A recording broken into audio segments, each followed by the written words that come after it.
അടിയന്തര സാഹചര്യം പരിഗണിച്ച് രാജ്യവ്യാപകമായി സംഘടിപ്പിച്ച മാസ് മോക്ക് ഡ്രില്ലിന്റെ ഭാഗമായി പയ്യന്നൂരും മോക്ക് ഡ്രിൽ നടന്നു.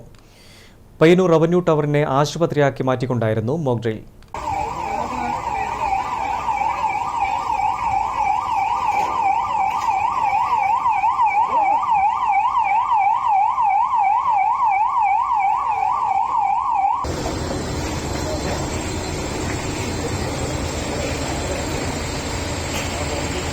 രാജ്യാതിർത്തിയിൽ നിലനിൽക്കുന്ന യുദ്ധസമാന സാഹചര്യം പരിഗണിച്ചാണ് രാജ്യമെങ്ങും വിവിധ കേന്ദ്രങ്ങളിൽ ഒരേ സമയം മോക്ക് ഡ്രിൽ സംഘടിപ്പിച്ചത്.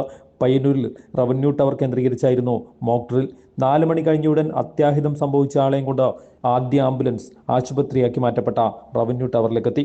കാത്തുനിന്ന പോലീസ്, ഫയർ ആൻഡ് റെസ്ക്യൂ ഉദ്യോഗസ്ഥരും സിവിൽ ഡിഫൻസ് വളണ്ടിയർമാരും NCC കേഡറ്റുകളും പരിക്കേറ്റയാളെ ആശുപത്രിയിലേക്ക് എടുത്തുകിടത്തി. ഡോക്ടർമാരടക്കമുള്ള ആരോഗ്യ പ്രവർത്തകർ അതിവേഗതയിൽ ജീവൻ രക്ഷാ നടപടികൾ സ്വീകരിച്ചു.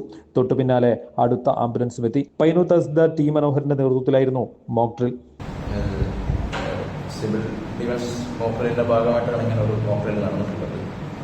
പയ്യന്നൂരിൽ നമുക്കുള്ള സേനാരി എന്ന് പറയുന്നത് ഒരു പരിക്കേറ്റപ്പെട്ട സിവിലിയൻസിനെ ഹോസ്പിറ്റലുമായി ചെയ്യുന്നതുമായി ബന്ധപ്പെട്ടുള്ള അറേഞ്ച്മെൻറ്റ്സ് ആണ്.